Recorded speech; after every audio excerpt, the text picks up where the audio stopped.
오늘 함께 저희들이 생각할 제목은 말씀은 사도행전 8장입니다. 네, 사도행전 8장 신약 성경 사도행전 8장 1절에서 8절을 같이 보겠습니다.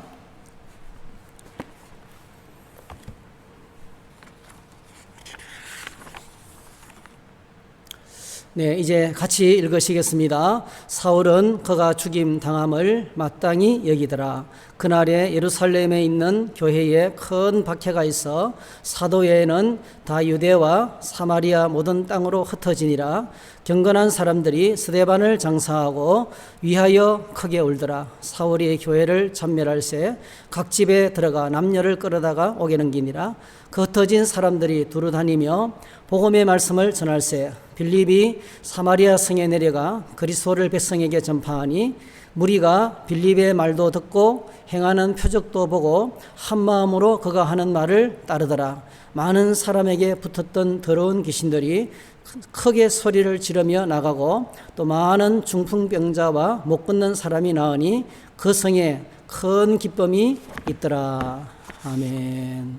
네, 오늘 이 말씀을 가지고 모이는 교회, 흩어지는 교회, 모이는 교회, 흩어지는 교회, 이런 제목으로 하나님 말씀을 나누겠습니다. 여러분 성경을 사도행전을 이렇게 좀 펼쳐 놓으시고 같이 성경을 좀 찾고 그러면서 같이 예배를 드렸으면 좋겠습니다. 식구들과 같이 이렇게 이런 성경을 같이 펼쳐 놓으시고 말씀을 들으시면 좋겠습니다. 사도행전을 좀 펼쳐 놓으시고 듣겠습니다. 네, 오늘 우리는 이 부득이한 상황 속에서 온라인으로 예배를 드리고 있습니다. 여러분 원래 이 온라인 예배, 비대면 예배, 이 말은 성경에도 없고 신학적으로도 말이 안 되는 말입니다. 이건 존재할 수 있는 단어가 아닙니다. 여러분 예배는 하나님의 백성들이 하나님과 만나는 시간입니다. 여러분 구약 시대에는 어떻게 하나님께서 이스라엘 백성들과 만났습니까? 제일 먼저 하나님께서 시간을 구별하셨어요. 일주일 가운데 하루를 구별하셨습니다. 그날이 바로 안식일입니다. 금요일 저녁 해 떨어지는 시간부터 토요일 저녁 해 지는 시간까지 그 안식일, 그 안식일에 하나님을 예배할 수 있는 날을 정해 주셨어요. 그런데 이제 예수님이 십자가에 죽으시고 부활하시고 승천하시고 성령이 오시고 교회가 생기면서부터 초대교회 때부터 주님의 날, 주님이 부활하신 날, 이 주의 날 일요일에 예배의 날로 자연스럽게 안식일이 옮겨지면서 정착이 되었습니다. 그래서 하나님께서 제일 먼저 우리가 예배할 수 있는 시간을 구별해 주셔서 내 마음대로 하는 것이 아니고요. 하나님이 정해 주신 시간이 있었어요. 그 다음에 두 번째로 하나님은 장소를 구별하셨습니다. 장소. 그것이 바로 성막입니다. 성막. 성막을 다른 말로 회막이라고 합니다. 여기서는 회자는 사회할 때 회자하고 똑같습니다. 사람들이 만남이 이루어지는 곳. 사람들이 서로 하나님의 백성들이 함께 만나고 그리고 그 하나님 백성들이 하나님을 만나는 장소. 그래서 이 회막을 다른 말로 만남의 장소라 그랬어요. 뭐 지나가는 휴게소가 아니고 만남의 장소. 이 만남의 구약 시대의 만남의 장소가 회막이었습니다. 정해진 시간에 하나님의 백성들이 다 함께 모여서 서로 하나가 되어서 하나님을 만났기 때문입니다. 그래서 하나님은 시간을 구별하셨고 장소를 세 번째로 하나님은 사람을 구별하셨어요. 예배를 섬기는 제사장들을 구별하셨고 그리고 반드시 하나님께 나아갈 때 성결의 가정이 필요했고요. 성전을 섬기는 사람들을 또 구별했고 레위인들, 남자와 여자를 구별했고 나그네와 외국인을 구별했고 아무나 하나님께 나아갈 수가 없었어요. 그리고 어느 누구도 빈손으로 나갈 수가 없었어요. 반드시 재물을 준비했습니다. 가난한 사람과 부자가 차별이 없었어요. 부자는 부유한 대로 자기 가진 것을 드릴 수 있었고 가난한 사람은 가난한 대로 뭐 비둘기라든지 뭐 그런 보리가루, 밀가루를 하나님께 바침으로 이렇게 예배를 형편에 따라서 이렇게 각자가 하나님을 섬기도록 그렇게 하셨습니다. 오늘 저희들이 이렇게 하나님께서 예배라는 것은 우리가 하나님을 비대면이라는 말 자체가 잘못된 거예요. 만남 자체가 예배, 만남. 만남이 예배인데 비대면, 온라인 이런 거는 예배라는 단어와 같이 절대로 어울릴 수 없는 그래서 이런 상황. 예배를 정상적으로 드릴 수 없는 상황이 종종 있었습니다. 우리가 읽은 이 본문과 같이 교회 공동체가 시작되면서 엄청난 부흥이 찾아왔습니다. 성령이 임하고 베드로와 요한을 중심으로 말씀 사역의 중심에 놀란 부흥이 찾아왔습니다.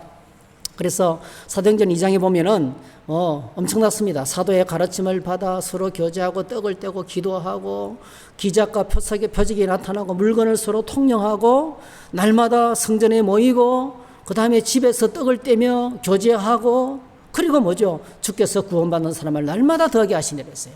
엄청난 부흥이 찾아왔습니다. 이게 사도행전 2장입니다. 자, 그때에 부흥과 함께 무슨 박해가 같이 찾아왔습니다. 서대반이 돌에 맞아 죽었습니다. 그때 사람들이 이 큰 박해를 피해서 흩어지게 되었습니다. 성전에서 함께 모여드린 예배가 불가능하게 되었습니다. 공식적인 예배가 불가능하게 되었습니다. 그때 사람들이 흩어졌습니다.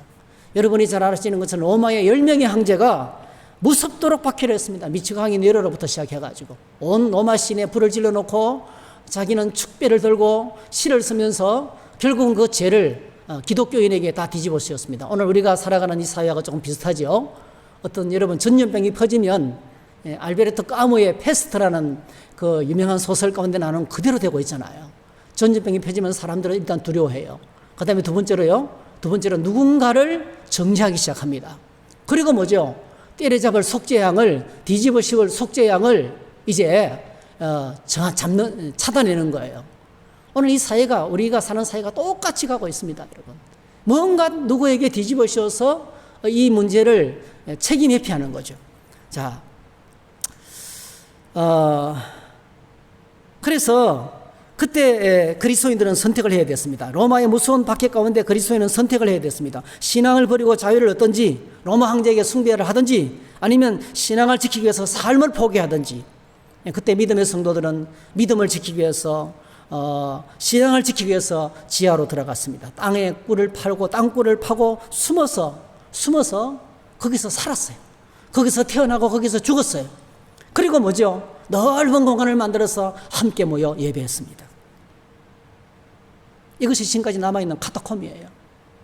이 초대교회 신자들이 예배를 드릴 수 없을 때 예배 공간을 땅 속에서 찾았습니다. 함께 모여 예배하는 공간을 찾았습니다. 여러분 지금 가정에서 식구들과 같이 모여서 가장이 식구들을 다 모아서 이 조그마한 핸드폰 앞에 모여있는 가정들이 있을 거예요. 엄청나게 잘하시는 겁니다. 그런데 여러분 우리가 비대면 예배, 비대면으로 예배 드리는데요. 이게 하나님이 함께 하시는 예배가 되고 우리가 서로 만나는 성도들이 서로 만나는 것은 불가능합니다. 그 식구들이 같이 만나는 것은 가능하지만 이런 예배를 드리면서 우리가요 엄청나게 집중하고 노력하지 않으면 이건 예배가 아니고요. 예배 드리는 게 아니고 예배 구경이 되는 거예요. 이 화면을 지금 관람하고 있는 거예요. 하다가 재미없으면 다른 데로 돌릴 수 있을 거예요. 예배는 지식을 습득하는 것도 아니고 정보를 공유하는 것도 아니고 아무것도 아니에요. 하나님을 만나는 시간에 주님이 이곳에 임재하셔야 됩니다. 그래서 여러분들이 가정에서 예배를 드리고 계시지만은 엄청난 집중을 하셔야 돼요. 보통으로 집중하지 않고는 예배에 대한 예배를 드리는 것이 불가능합니다. 그래서 여러분들이 지금 저도 지금 예배당에서 방송을 하고 있는데 아무도 없어요. 저 혼자예요. 저 혼자입니다. 이게 이 대화가 앞에 있어 반응을 하고 아멘을 하고 고개를 끄덕이고 이렇게 해야 뭐 이게 메시지가 전해되는데요. 정말 이게 보통 일이 아닙니다. 사실은 이게 쇼하는 것도 아니고요. 정말 어렵습니다. 그래서 오늘 저와 여러분들이 같이 바른 예배를 드리기 위해서 잘못하면 예배를 드리는 것이 아니고 예배를 관람하는 차원에 떨어지기 쉽다는 것을 꼭 기억하시기를 바랍니다. 그러나 어쩔 수 없는 상황을 만났기 때문에 앞으로 2주간 저희들이 이렇게 특별한 방법이 없기 때문에 온라인으로 이제 이렇게 예배를 드리게 되는데요. 오늘 저희들이 예배 드리면서 특별히 속히 우리가 함께 만나서 예배할 수 있는 그날이 속히 올 수 있도록 이 모든 상황이 속히 지나갈 수 있도록 여러분 이 상황에서 누구를 정죄하거나 원망하거나 누구 때문에 말을 절대로 하지 마시기 바랍니다. 그거 마귀에게 속아 넘어가는 거예요. 서로 질투하고 서로 미워하고 서로 정죄하고 죄를 짓는 것입니다. 모든 상황 속에서 객관적으로 바라보고 우리가 이성을 잃지 않고 그렇게 하나님을 섬기는 저와 여러분 되었으면 좋겠습니다. 자, 모이는 교회라고 했는데요. 예수님이 십자가에 처형으로 운명하신 후에 제자들은 완전히 패닉이 됐습니다. 공황 상태가 되었습니다. 말씀하신 대로 예수님이 사흘 만에 부활하셨지만은 제자들은 뿔뿔이 흩어졌습니다. 부활하신 예수님께서 이 땅에 40일간 계시면서 제자들 한 사람 한 사람을 다시 만나십니다. 한 사람 한 사람 만났습니다. 여러분, 오늘 저희들 주변에 교회를 며칠 동안, 얼마 안 나오다 보니까, 오랫동안 안 나오다 보니까 그럴 동안에 믿음이 나가 떨어지는 사람 많이 있습니다. 우리가 서로를 돌아보면서 다가가서 붙들어 이렇게 세워야 될 사람이 너무 많이 있어요. 예수님께서 그렇게 하셨어요. 부활하신 후 40일 동안 계시면서 예수님이 하신 일은 그것밖에 없습니다. 흩어진 제자들을 한 사람 한 사람 찾아가서 다 불러서 다시 그들의 믿음을 회복시키는 일을 하셨습니다. 엠마오로 내려가는 두 제자를 만나서 믿음을 회복시키고, 물고기 잡으러 떠났던 예전의 생업으로 돌아간 베드로를 찾아가서 다시 만나고, 낙심한 제자들을 불러 모으는 일을 하시고, 그리고 성천하셨습니다. 그리고 마지막 약속과 명령을 그들에게 남기십니다. 가서 제자 삼아라. 너희는 온 천하에 다니며 만민에게 복음을 전파하라. 자, 그리고 주님이 성천하시면서 이 명령을 남기시면서 두 가지 약속을 남기고 떠납니다. 그게 첫 번째로 성령을, 너희들이 몇 날이 못 되어서 성령을 받게 될 것이다. 자, 사도행전 1장을 한번 펼쳐보세요. 사도행전 1장. 자, 4절 5절. 여러분 갖고 계신 성경책 사도행전 1장 4절 5절. 여기까지 들리도록 큰 소리로. 한번 같이 읽겠습니다. 시작. 사도와 함께 모이사 그들에게 분부하여 이르시되 예루살렘을 떠나지 말고 내게 들어서 들은 바 아버지께서 약속하신 것을 기다리라. 요한은 물로 세례를 베풀었으나 너희는 몇 날이 못되어 성령으로 세례를 받으리라 하셨느니라. 1장 8절. 조금만 더 내려가면 있습니다. 1장 8절. 시작. 오직 성령이 너희에게 마시면 너희가 권능을 받고 예루살렘과 온 유대와 사마리아와 땅끝까지 이르러 내 증인이 되리라 하시니라. 약속하셨어요. 이제 성령이 오신다. 너희들이 성령을 곧 받게 될 것이다. 약속하신 하나님의 성령을 받게 될 것이다. 그러면 성령으로 충만하게 되고 예수님의 증인이 되고 온 세계 만방에 가서 복음을 전할 수 있는 이 사명을 감당하게 될 것이다. 이 약속을 하셨어요. 두 번째로 주신 약속이 다시 오게 될 것이다. 다시 오실 약속하죠. 그게 이제 9절입니다. 9절. 자, 그 밑에 9절. 9절부터 11절까지 같이 읽습니다. 시작. 이 말씀을 마치시고 그들이 보는데 올려져 가시니 구름이 그를 가리어 보이지 않게 하더라. 올라가실 때에 제자들이 자세히 하늘을 쳐다보고 있는데 흰옷 입은 두 사람이 그들 곁에 서서 이르되 갈릴리 사람들아 어찌하여 서서 하늘을 쳐다보느냐. 너희 가운데서 하늘로 올려주신 예수는 하늘로 가심을 본 그대로 오시리라 하였느니라. 예수님이 성천하시면서 너희들이 지금 목격한 그대로 주님이 다시 오신다. 이 약속은 지금 우리에게 아직도 이루어지지 않고 우리가 기다리고 끼어서 맞이해야 될 약속입니다. 그래서 오늘 저희들이 주님 다시 오실 그때까지 어떻게 살아야 되겠어요? 성령으로 충만해서 예수님의 증인으로 이 세상 속에 복음을 전하며 살아갈 것을 이제 마지막으로 주님이 말씀하시면서 떠나셨습니다. 이 주님의 명령과 약속을 받은 제자들과 무리들 120명, 사도들과 주님을 따랐던 여인들을 중심으로 120명의 사람들이 흩어지지 않고 이 약속을 붙들고 마가요한의 다락방에서 기도하면서 기다렸어요. 여러분, 주님이 십자가에 죽으시고 허망한 사건이죠. 오늘 저희들이 여러 가지 많은 허망한 일들을 많이 만납니다. 낙심되고 멘붕이 오고 팬데믹이 오고 이런 상황에 있을 때 떨어져 나가는 많은 사람이 있어요. 그런데 여러분 끝까지 믿음을 붙들고 말씀 붙들고 기도하면서 기다리는 하나님의 사람들이 있습니다. 우리 청주 성도교회 성도들은 모두가 다 이렇게 말씀 붙들고 약속 기다리면서 기다리고 깨어있는 성도들이 되시기를 주의 이름으로 축복합니다. 14절 보니까 더불어 마음을 같이하여 오로지 기도하기에 힘쓰더라. 며칠 동안요? 성령을 주실 때까지 일주일 동안. 약 일주일 동안 그들은 전혀 기도하면서 약속을 기다렸어요. 그리고 드디어 약속하신 대로 오순절에 성령께서 그들에게 임하셨어요. 자, 그것이 사도행전 2장입니다. 2장 1절에서 4절. 오순절 날이 이미 이름에 그들이 다 한 곳에 모였더니 호련히 하늘로부터 급하고 강한 바람 같은 소리가 있어 그들이 앉은 온 집에 가득하며 마치 불의 혀처럼 갈라지는 것들이 그들에게 보여 각 사람 위에 하나씩 임하여 있더니 그들이 다 한 성령의 충만함을 받고 성령이 말하게 하심을 따라 다른 언어들로 말하기를 시작하니라. 성령이 오셨어요. 약속하신 성령이 오셨어요. 교회가 탄생하는 순간입니다. 성령 충만한 베드로가 말씀을 전했더니 3천 명이 믿었어요. 그리고 기도 시간에 기도하러 올라가다가 3장으로 넘어갑니다. 기도하러 올라가면 성전 미문에서 나면서부터 걷지 못한 40여세 된 이 안전뱅이가 걷지 못하는 이 장애인이 나사렛 예수 그리스도의 이름으로 일어나 걸으라, 이 사도 베드로가 선포했는데요, 일어나 걸으며 뛰면서 하나님을 찬양하게 되었습니다. 이 일로 말미암아서 엄청나게 많은 사람이 모여들었는데 그 모여든 사람들에게 베드로가 하나님 말씀을 전합니다. 4장에서. 그 결과 어떻게 됐습니까? 5천 명이 예수 믿게 되었습니다. 엄청난 부흥이 찾아왔어요. 자, 이때의 엄청난 부흥의 상황을 성경은 이렇게 요약하고 있습니다. 여러분 한번 펼쳐보세요. 2장 42절. 2장 42절에 그 당시 초대교회 상황을 이렇게 한마디로 딱 요약하고 있습니다. 2장 42절에서 저희들이 47절, 사도행전 2장 42절에서 47절 찾으셨죠? 같이 읽습니다. 그들이 사도의 가르침을 받아 서로 교제하고 떡을 떼며 오로지 기도하기를 힘쓰니라. 사람마다 두려워하는데 사도들로 말미암아 기사와 표적이 많이 나타나니 믿는 사람이 다 함께 있어 모든 물건을 서로 통용하고 또 재산과 소유를 팔아 각 사람의 필요를 따라 나눠주며 날마다 마음을 같이하여 성전에 모이기를 힘쓰고 집에서 떡을 떼며 기쁨과 순전한 마음으로 음식을 먹고 하나님을 참여하며 또 온 백성에게 칭송을 받으니 주께서 구원받는 사람을 날마다 더하게 하시니라 했어요. 자, 이게 그 당시의 상황이에요. 날마다 성전에 모였어요. 날마다 마음을 같이 해서 매일같이 성전에 모였어요. 성전에 모여서 모였습니까? 사도의 가르침을 받았어요. 그리고 두 번째 뭐죠? 집에서 떡을 떼며, 그러니까 큰 그룹의 예배를 드렸고 집에서 떡을 떼며 소규모로 친밀한 식탁 교제를 가지면서 또 친밀한 가지를 가지고, 이게 뭡니까? 아주 친밀한 관계예요. 아주 친밀한 만남이에요. 예. 이게 바로 뭐죠? 전부 다 만남입니다. 함께 모이는 것이 부흥이고 함께 만나 교통하는 것이 부흥이에요. 오늘 우리가 이렇게 마음 놓고 모일 수 있는 시간을 위해서 기도하면서 기다려야 되겠습니다. 이 초대교회, 이것이 교회입니다. 교회는 모이는 것입니다, 여러분.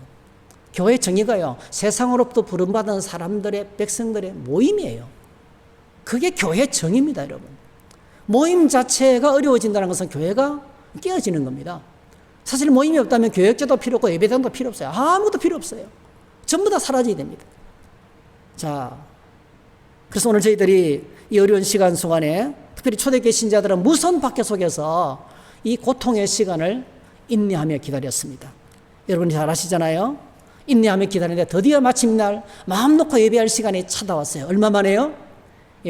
주후 313년에 콘스탄틴 황제가 드디어 뭐죠? 드디어 서로마 제국을 통일시키는 과정에서 주님의 십자가의 깃발을 앞세우고 싸움을 했는데 계속 승리했습니다.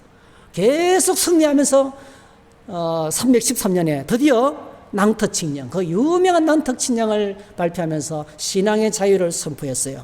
이런 본문입니다. 이제부터 모든 로마인은 원하는 방식으로 종교생활을 할 수 있다. 로마인이 믿는 종교는 무엇이든지 존중을 받는다. 그리고 380년에 데오도시우스 황제가 엄청나게 심하게 앓고 회복되고 난 다음에 바로 세례를 받고 그리고 선포합니다. 이제부터 모든 로마 사람들은 니케아 신경, 신앙 고백이죠. 니케아 신경, 우리가 오늘 지금 말하고 있는 사도신경하고 똑같습니다. 니케아 신경을 고백해야 된다. 그러면서 로마를 국교로 선포했는데요. 392년에 정상적으로 그것이 다 받아들여져서 로마 국교로 되어서 마음 놓고 예배하는 시간이 찾아오게 되었습니다. 그래서 오늘 저희들에게 필요한 것은 이 어려운 시기를 인내하면서 믿음 잃지 않고 기도하면서 기다려야 됩니다. 여러분, 오늘 저희들이 함께 모이는 교회, 이 모이는 교회가 회복될 수 있도록, 지금 우리가 기도할 제목은 모이는 교회가 회복될 수 있도록 기도를 해야 됩니다. 두 번째로, 교회는 모이는 것만이 교회냐? 아닙니다, 여러분. 흩어지는 교회도 있어요. 흩어지는. 교회는 모여서 예배드리고 흩어져서 삶의 현장에서 또 예배드립니다, 여러분. 모이는 흩어지는 교회입니다. 자, 박해와 핍박은 언제나 권력을 가진 세력으로부터 나왔습니다. 힘 있는 자가 항상 예배를 드리지 못하겠습니다. 여러분, 기독교 초기에는 유대교 종교 지도자들이 갑자기 교회가 부흥을 하자 나라 전체가 흔들거리니까 종교 지도자들이 예, 여러분 아시잖아요. 유대교 신자들이 스데반을 돌에 쳐 죽이면서 그때부터 뭐죠? 무슨 박해가 시작이 됐습니다. 사울이라는 사람이 제사장의 군대를 거느리고 기독교인들을 색출하기 위해서 떠납니다. 그러니까 온 나라가 기독교인들을 수색하는 작업이 벌어진 거예요. 예? 오늘날 어느 집회에 참석한 사람을 수색하는 것 똑같이 그렇게 죄를 뒤집어 씌워서 이 차단해서 색출했습니다. 그리고 두 번째는 뭐죠? 네로를 비롯한 로마의 10명의 형제들이 기독교를 박해했습니다. 오늘날에도 끝없이 기독교를 박해하는 정치 권력이 많습니다. 그 중에 가장 대표적인 것이 김일성, 김정일, 김정은 정권이죠. 북한 정권은 여전히 지금도 기독교를 박해하고 있습니다. 오늘 우리가 읽은 이 사도행전 본문에서 그것을 확인할 수 있습니다. 엄청난 부흥이 찾아왔지만은 유대교의 무서운 박해가 시작이 됐습니다. 박해가 시작되면서 당연히 신자들은 목숨을 살기 위해서 흩어지게 되어 있습니다. 자, 그런데 여러분 놀라운 일이 벌어졌어요. 참 대단합니다. 8장을 보세요. 핍박을 받아서 흩어지는 우리 신자들, 기독교인들, 핍박을 받아서 흩어지는 기독교인들. 4절 보시면 4절. 그 흩어진 사람들이 3절에 보니까 사울이 교회를 잔멸할세요. 완전히 쑥대밭을 만드는 거예요. 1절에 보니까 큰 핍박이 오니까 모든 신자들이 모든 땅으로 흩어지니라. 양사방으로 흩어졌어요. 지도자도 없고 리더도 없고 그냥 각계약전에 전부 다 흩어지는 거예요. 목자를 치니 양떼가 흩어지게 될 것이라 말했던 것처럼 다 흩어졌습니다. 이제 4절 보세요. 4절. 그 흩어진 사람들이 뭐 했어요? 두루다니며 복음의 말씀을 전할세. 참 놀랍습니다. 도망가면서 핍박을 피해서 도망을 치면서 흩어진 사람들이 말씀을 전했습니다. 빌립이 사마리아 성에 들어가서 말씀을 전했습니다. 놀라운 일이 벌어졌습니다. 말씀을 듣고 기적이 나타나고 그리고 한 마음으로 빌립이 선포하는 하나님의 말씀을 다 믿게 되었습니다. 그리고요, 거기 보니까 7절에 보니까 많은 사람에게 붙었던 더러운 귀신들이 크게 소리를 지르며 나가고 많은 중풍병자와 못 걷는 사람이 나았고, 여러분 예수님의 이런 건세로 이런 놀라운 치유와 회복의 역사가 오늘 저희들 가운데서 일어나기를 축복합니다. 그리고 8절 한번 같이 읽어요. 시작. 그 성에 큰 기쁨이 있더라 했어요. 참 놀랍습니다. 사마리아 땅에 드디어 복음이 전파되기 시작했습니다. 9장에 넘어가면 핍박자 사울이 하나님을 만나고 주님을 만나고 돌아옵니다. 할렐루야. 그리고 베드로가 10장에 들어가면, 사도행전 10장에 들어가면 베드로가 이방인 백부장 고넬료의 집에 초청이 돼서 갔는데요. 그게 놀라운 역사가 나타나는 거예요. 사도행전 10장을 보세요. 사도행전 10장. 자, 44절, 48절. 베드로가 이 말을 할 때 성령이 말씀 듣는 모든 사람에게 내려오시니 베드로와 함께 온 할례 받은 신자들이 이방인들에게도 성령 부어 주심으로 말미암아 놀라니 이는 방언을 말하며 하나님 높임을 들음이르라. 이에 베드로가 이르되 이 사람들이 우리와 같이 성령을 받았으니 누가 능히 물로 세례 베품을 금하리오 하고 명하여 예수 그리스도 이름으로 세례를 베풀라 하니라. 그들이 베드로에게 며칠 더 머물기를 청하니라. 드디어 복음이 이방인에게까지 말씀이 선포되고 그들도 똑같이 성령 받게 되고 하나님의 가족이 되는 역사가 나타났습니다. 여러분, 무서운 박해가 계속되고 있었지만은 복음이 전혀 위축당하지 않고 더 뜨겁게 전파되었습니다. 오늘 이것이 저희들 상황 가운데 일어나기를 바랍니다. 마음 놓고 예배할 수 없지만은 하나님의 복음은 약하지 않습니다. 하나님의 복음은 지금도 살아있습니다. 지금도 믿는 모든 사람들을 통해서 역사하십니다. 흩어져서 떠나면서 도망다니면서도 복음을 전했는데, 여러분 이렇게 사마리아 땅의 복음을 듣고 이방인에게 하나님의 성령이 임하고, 그리고 11장 보세요. 11장 19절 24절. 자, 11장 19절 이것도 한번 같이 읽어봤으면 좋겠습니다. 사도행전 11장 19절에서 24절. 그때 서대반의 일로 일어나는 환란으로 말미암아 흩어진 자들이 베니게와 구브로와 안디옥까지 이르러 유대인에게만 말씀을 전하는데, 그 중에 구브로와 구린의 몇 사람이 안디옥에 이르러 헬라인에게도 말하여 주 예수를 전파하니 주의 손이 그들과 함께 하심에 수많은 사람이 믿고 주께 돌아오더라. 예루살렘 교회가 이 사람들의 소문을 듣고 바나바를 안디옥까지 보내니 그가 이르러 하나님의 은혜를 보고 기뻐하여 모든 사람에게 굳건한 마음으로 주와 함께 머물러 있으라 권하니 바나바는 착한 사람이요 성령과 믿음이 충만한 사람이라 이에 큰 무리가 죽게 더하여 지더라 했어요. 그래서 드디어 안디옥 교회가 세워져요. 여러분 이 본문을 자세히 한번 들여다보세요. 스데반의 환란 때문에 흩어진 자들이 베니게 구브로 사이프러스 섬 안디옥 아프리카 북부입니다. 이쪽 지역으로 막 도망을 가는데 유대인들에게만 말씀을 전했어요. 자, 그런데요 20절 그 중에 몇 사람이 누구에게 전했습니까? 안디옥에서 헬라인에게도, 이방인들이에요. 헬라인에게도 주 예수를 전파했습니다. 유대인들에게만 말씀을 전하다가 몇 사람이 그 중에 몇 사람이 이방인에게 말씀을 전했는데요, 그들이 믿고 주님께 돌아오기 시작한 것입니다. 21절 주의 손이 그들과 함께 하시며 수많은 사람이 믿고 주께 돌아오더라. 그래서 예루살렘 교회가 이 소식을 듣고 안디옥에서 놀라운 부흥의 소식을 듣고 바나바를 파송하고, 그리고 바나바가 혼자 감당하기 안 되니까 얼마 전에 회심하고 예수 믿게 된 사울을, 이제 바울을 불러다가 같이 동력을 하고, 그리고 바울과 바나바가 기도하는 가운데 이 안디옥 교회에서 세계 선교를 출발하는 거예요. 1차, 2차, 3차, 4차. 그 복음이 오늘 우리 대한민국 땅까지 오늘 찾아오게 된 것입니다. 놀라운 역사가 나타납니다. 이게 여러분이 흩어지는 교회입니다. 여러분, 이게 흩어지는 교회입니다. 오늘 저와 여러분들이 예배당에 모이지는 못하지만 우리 있는 삶의 현장에서 여러분 몇 사람이 되시기를 축복합니다. 그 중에 몇 사람, 그 중에 몇 사람이 내 삶의 현장에서 내가 만난 예수 그리스도를 소개할 때 그 중에 주의 손이 함께 하심에 수많은 영혼들이 믿고 주께로 돌아오더라. 인터넷 페이스북에 우리 교회가 후원하고 있는 이성재 선교사님 그 글을 제가 지난주 수요일 때 말씀을 드렸는데요. 이성재 선교사님 페이스북에 거기도 락다운이에요. 거기는 전 국가가 통행 금지. 예배 드리는 것이 불가능하죠? 그래서 이제 이승재 선교사님이 예배교환을 만들어서 집에서 예배 드리라 이렇게 했어요. 몇 주 동안 집에서 예배를 드리고 다시 모였는데요, 그 교회가 30배로 부흥했대요.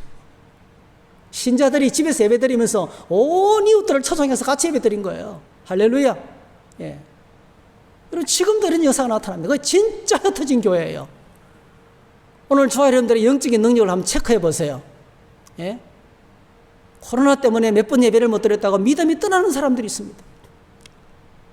믿음의 열정이 식는 사람이 있습니다, 여러분. 근데 여러분, 초대교회 당시에 핍박 때문에, 박해 때문에 도망 다니면서, 목숨을 구제하기 위해서 도망을 다니면서 사마리아 땅에 복음을 전하고 안디옥에 복음을 전하고, 그리고 그때부터 교회가 세워지기 시작하고 하나님 나라의 왕성한 소식이 전혀 위축당하지 않고, 그리고 베드로와 사도들을 통해서 끝없이 계속해서 기적이 나타나고, 핍박자가 주님께로 돌아오고, 이것이 오늘 여러분 기독교 복음의 능력입니다. 기독교 복음의 능력입니다. 여러분들이 이 말씀의 능력을 믿고 흩어져 있지만은 여러분의 삶의 현장이 교회가 되게 하셔야 됩니다. 여러분의 삶의 현장이 믿음의 현장이 되게 하셔야 됩니다. 여러분이 있는 그 자리에서, 그래서 교회는 철저하게 여러분 목숨 걸고 예배하는 예배 공동체입니다. 꼭 기억하셔야 돼요. 예배 드릴 수 없는 상황이면 땅굴을 파고서라도 예배를 드리는 거예요. 두 번째로 교회는요, 복음을 전가하는, 어떤 상황에서도 복음을 전가하는 선교 공동체입니다. 저는 저희 교회 참 감사해요. 최근에 저희 교회가 이 코로나 상황인데, 여러분 아시잖아요. 기존 신자들도 교회를 못 나오는 상황인데 새 가족이 오고 있어요. 할렐루야. 새 가족이 오고 있습니다, 여러분. 그게 왜 가능합니까? 몇 사람이, 한두 사람이 내가 만난 예수 그리스도, 내가 경험한 청주 성도교회를 소개했더니 오려고 준비하고 있는 사람이 기다리고 있다가 오게 된 거예요. 오늘 저희들도 똑같습니다. 그래서 오늘 저와 여러분들이 이런 상황을 허락하시는 하나님의 깊은 뜻과 섭리가 있습니다. 이게 하나님의 큰 이유가 있어요. 우리가 모르는 하나님의 큰 섭리가 있습니다. 더욱 저와 여러분들이 빛과 소금의 사명을 감당하고 이웃을 사랑으로 섬기고 변함없이 뭐 비난을 하든지 뭐 교회에 다니는 사람이라고 어떤 뭐 색안경을 끼고 보든지 간에 여러분 우리는 눈도 까딱하지 않고 늘 기도하고 늘 말씀 읽고 그리고 사람들을 섬기고 사랑을 베풀고 그리고 복음을 전하고 그렇게 하면 여러분 놀랍습니다. 이 핍박의 상황 속에서라도 주의 손이 함께 하시고 우리를 통해서 하나님 나라 복음이 위축당하지 않고 더 힘있게 증거되게 될 줄로 믿습니다. 그래서 그렇게 흩어지는 교회로서 매일 승리하시기를 바라고 다시 모이는 교회가 회복될 수 있도록 기도하는 저와 여러분 되시기를 주의 이름으로 축복합니다. 할렐루야. 우리 한번 기도하십시다. 사랑의 주님 감사합니다. 오늘 이렇게 만나지는 못하지만은 이 영상으로 우리 성도 가족들을 만나게 하시니 감사합니다. 하나님 가정마다 예배를 드립니다. 혼자서 예배 드리는 분들도 있습니다. 하나님 그 예배 현장에 주님이 동일하게 함께 해 주시기를 원합니다. 속히 이 고난의 시간이 지나가게 해 주시기 원합니다. 그리고 우리가 함께 모여서 예배할 수 있는 그날이 속히 이루도록 도와주시기 원합니다. 그리고 아울러서 내가 있는 이 장소가 우리 가정이 거룩한 교회가 되기를 원합니다. 내가 있는 일터가 하나님의 복음을 증거하는 장소가 되기를 원합니다.